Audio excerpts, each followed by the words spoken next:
This is part 3 of our double standards.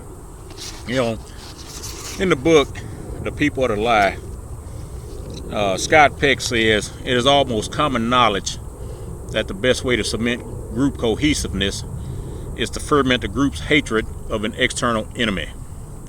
In Black America, the Republican Party is the #1 enemy.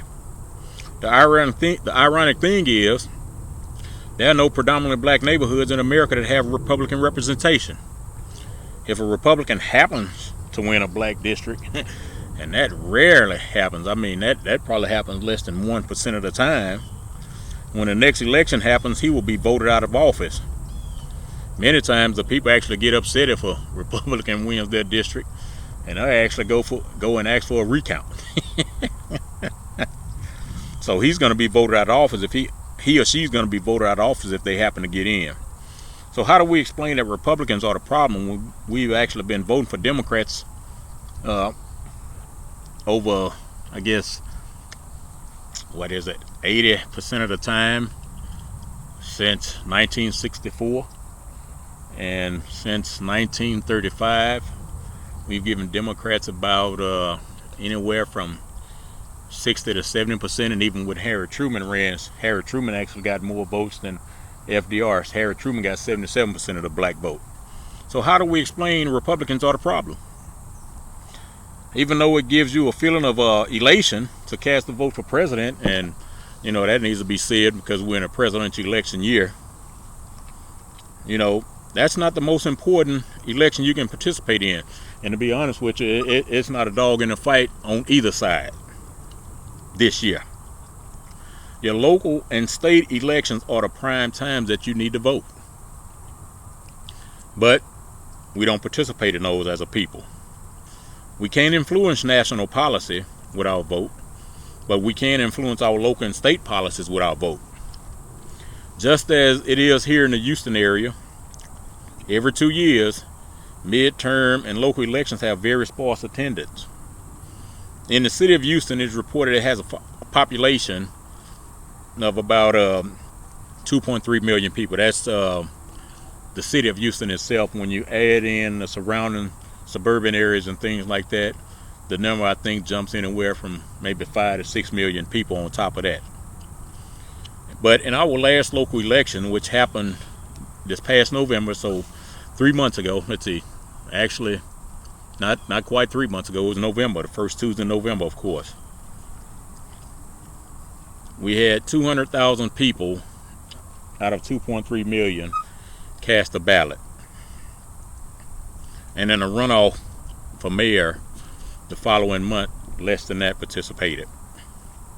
Now, blacks all over America call Condoleezza Rice George Bush's whore. Now, here you have a black woman that speaks several languages fluently.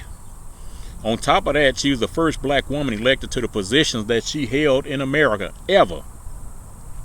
Now, when we look at Valerie Jarrett and Susan Rice, the conversation has always been how smart, intelligent, beautiful, and powerful these women are. These statements were, of course, made by blacks. They will get all of the praise heaped upon them, but Condoleezza Rice opened that door for them. But she's not going to ever get any love from the black community as a whole because there's an R next to her name. Dr. Ben Carson is an independent in his politics, and yes, I mentioned him earlier about being a neurosurgeon. He only labeled himself as a Republican, just as Ron Paul did, for the sole purpose of getting in front of the people for the major party debates. And third-party candidates are never allowed to participate in the major party debates. And you need to ask yourself, why does this happen? There are many reasons, but I'm not here to talk about that in this particular video. Every presidential election, there's a minimum of 7 candidates on your presidential ballot. And because we live in America, we can actually write in somebody. But the media only shares the one from, as Jesse Ventura says in his book, Democrats and Republicans. That Jesse Ventura calls them gangbangers. In the State of the Union Black Union address at St. Agnes Church in Houston, Texas in 2006, and it was held in Houston in 2006. It was actually supposed to be held in New Orleans, but Katrina had just hit a few months prior. So the venue was changed to a church near my house over in Houston. At that Black State of the Union, Walter Mosley was on the third panel with a young group of men and women. And if you don't know who Mosley is, he's the man behind Devil in a Blue Dress. Now, one should have wondered why Mosley, who is an older gentleman, was placed on a panel with the 35 and under group. And once he talked, it became very clear why he was not put on the previous two panels with of victims, I like to call them, or as Larry Elder calls them, victocrats. Now, Mosley said that blacks needed to organize and tell politicians where they stood on issues, and then they needed to ask the politicians what they were going to do about those issues. Mosley was basically saying we need to stop this blind support of a political party that returns nothing to us for our support year in and year out. We give loyalty to one party, and we haven't figured out why things haven't changed in our communities. As Carter G. Woodson said, history does not show that any race, especially a minority group, has ever solved an important problem by relying altogether on one thing. Certainly not by parking its political strength on one side of the fence because of empty promises. There are Negroes who know better, but such thinkers are kept in the background by the traducers of the race to prevent the enlightenment of the masses. The misleading politicians are the only persons through whom the traducers act with respect to the Negro. And there are always sufficient number of mentally undeveloped voters who will supply them a large following. I mean, I didn't call you a stupid voter. Carter G. Woodson did. And that's exactly what we do. We give them support based on empty promises because they coordinate words to make us feel good. Now, just to show you how indoctrinated we are toward the Democratic Party, we have such hate for the Republican Party, especially right now. If Donald Trump came out and said, your mother is a nice looking lady, she's a very attractive lady, the response from black people will be, why you looking at my mama? What many blacks do not know is that many of their black athletes and entertainers are Republicans. These men and women are never really in the spotlight being questioned about their beliefs with regards to politics. I'm going to go out on a limb here, but it probably has something to do with black society wanting them to take the same emotional position that they do. And they don't want to be ostracized by the race. Now, that's just me. James Klingman, who's a black guy, also had some harsh words for blacks in the political positions we take. The sellout buy-in game is most prevalent in political circles, or at least connected to politics in some way or another. Black people are divided over the most trivial political issues. Unlike other groups who couldn't care less, they care about economics. And what do we see about the groups of people that keep doing well? They're getting economics together first, and they really don't have a focus on politics. They think about it when it's time to vote, and that's about the extent of it. But they're more concerned about economics than anything else, and they getting economics, and we still getting politics. And what's giving the return? Economics or politics? Economics. If we get economics, our politics would probably change. But the reason our politics would change, because if we get economics, we really can influence politics. But when you're broke, you can't influence nothing. But Klingman said, blacks are also divided over personalities. And as Carter G. Woodson said, this is still Klingman talking, we usually go with the misleading, do-nothing politicians and the ones who are scared to make waves. You know the type. Docile, non-threatening, scratching and grinning, and all talk but no action. But so what? They getting paid and loving it. Now, in almost every structured organization that blacks participate in with the claim of openness to everybody, there somehow seems to be an obvious partisan slant. The Congressional Black Caucus is composed of 100% Democrats. Republican Allen West joined when he became a congressman. And the entire time he was a member, the rest of the members gave him hell. In the 1990s, Republican Gary Franks, who's also a black man, joined the caucus amidst much opposition from its members.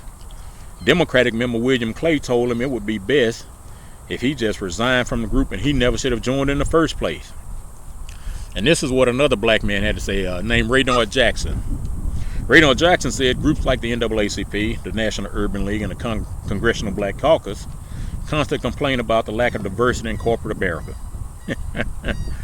The aforementioned groups pretend to be non-partisan or bipartisan. However, when you look at their leaders, they are all unabashed Democrats or very liberal in their thinking.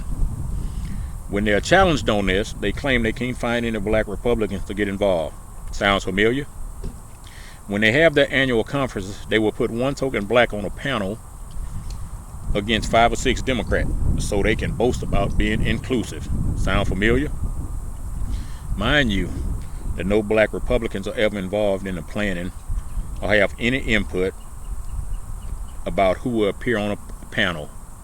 Sound familiar? This not only happens in our organization, now this me picking back up. This actually extends to our daily lives with our family and friends. If you attend a family function and you're black, many times in the conversation, politics is sure to rear its ugly head. And since 76% of blacks identify as Democrats, your family is no different.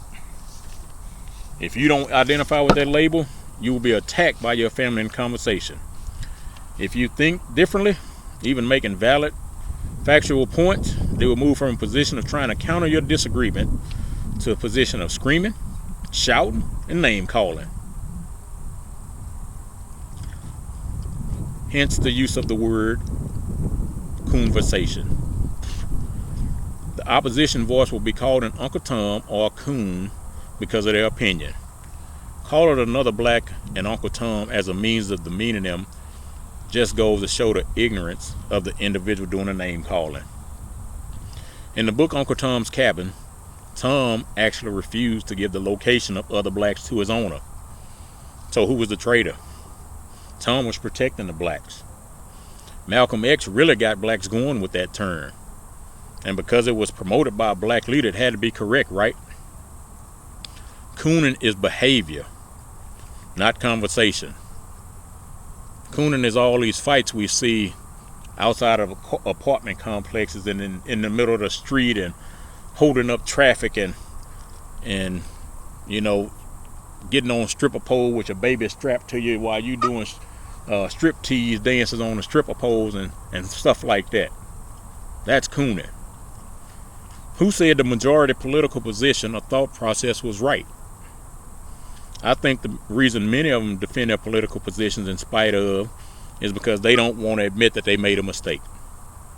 And as Mark Twain said, and many of you know I like Mark Twain's writings, whenever you find yourself on the side of the majority, it is time to reform. When you set aside mere names and come down to realities, you find that we are ruled by a king just as other absolute monarchies are. His name is the majority. He is mighty in bulk and strength. He rules by the right of possessing less money, less brains, and more ignorance than the other competitor for the throne, the minority.